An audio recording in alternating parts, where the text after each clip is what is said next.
ഒരു തുള്ളി രക്തം പോലും മാറ്റിവെക്കാതെ പൂർണ്ണമായി ചൊരിഞ്ഞവനേ,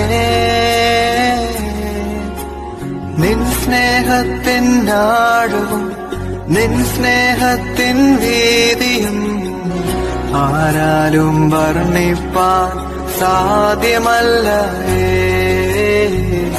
ആരാലും വർണ്ണിപ്പാൻ സാധ്യമല്ല. ദൈവവചന ചിന്തകൾ കേൾക്കുന്ന എല്ലാ മാന്യ ശ്രോതാക്കൾക്കും ക്രിസ്തീയ വന്ദനം.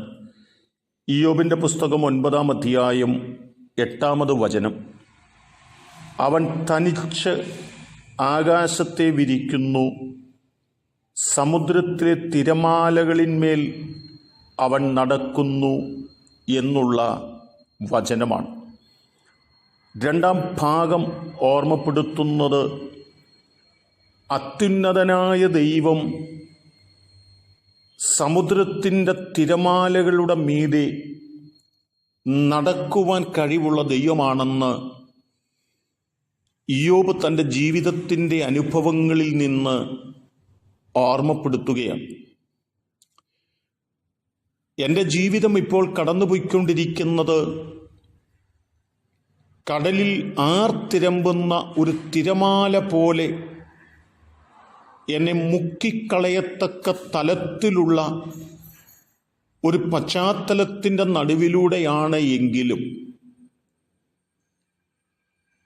കടലിനെ നിർമ്മിച്ച ദൈവം, കടലിൻ്റെ മേൽ അധികാരമുള്ള ദൈവം,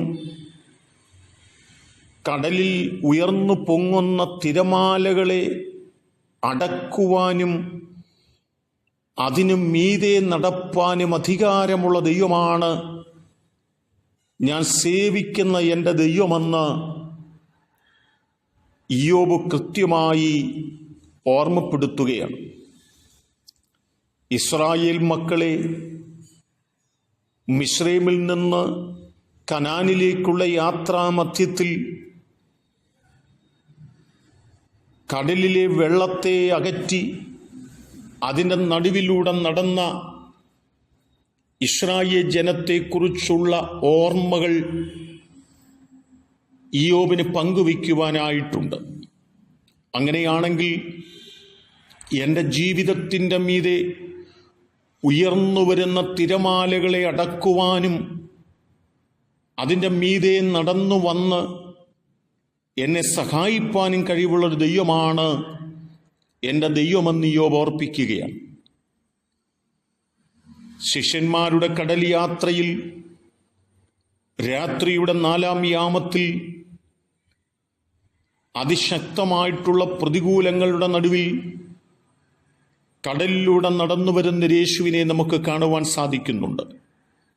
നടന്നു വരുന്ന യേശുവിനെ കണ്ടിട്ട് ഒന്നാമത് ശിഷ്യന്മാർ ഭയപ്പെട്ടെങ്കിലും രണ്ടാമത് യേശുവാണെന്നറിഞ്ഞപ്പോൾ പത്രോസ്, എനിക്കൂടെ ഈ കടലിൽ നടപ്പാൻ സഹായിക്കുമോ എന്ന് ചോദിക്കുന്ന ചോദ്യമുണ്ട്. പ്രതികൂലങ്ങളുടെ നടുവിൽ നടപ്പാൻ അധികാരമുള്ള ഒരു യേശുവിനെ അവിടെ നമുക്ക് കാണുവാൻ കഴിയുന്നു. പ്രതികൂലത്തിൻ്റെ തിരമാലകൾ ജീവിതത്തിനകത്തേക്ക് ആഞ്ഞടിക്കുമ്പോൾ ആ തിരമാലകൾ ഉയർന്നു പൊങ്ങുന്ന അനുഭവങ്ങളെ കണ്ട് ഭയപ്പെട്ടു നിൽക്കുകയല്ല.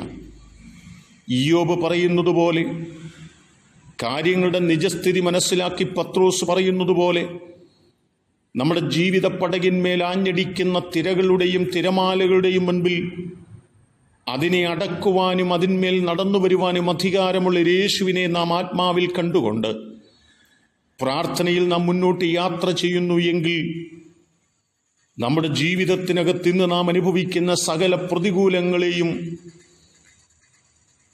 പൂർണ്ണമായി അകറ്റിക്കൊണ്ട് അതിൻ്റെ മീതെ നടന്നു വന്ന് നമ്മെ സഹായിപ്പാൻ കഴിവുള്ളൊരു ദൈവമാണ് നമ്മുടെ ദൈവമെന്ന് വിശ്വസിച്ചുകൊണ്ട് നമുക്ക് മുൻപോട്ട് പോകേണ്ടതിന് നമുക്ക് നമ്മെ സമർപ്പിക്കാൻ കഴിയട്ടെ.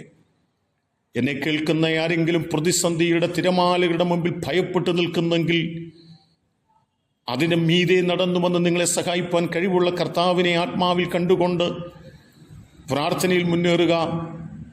അതിന് സർവശക്തിയുള്ള ദൈവം എന്നെ കേൾക്കുന്ന നിങ്ങൾക്ക് കൃപ നൽകട്ടെ.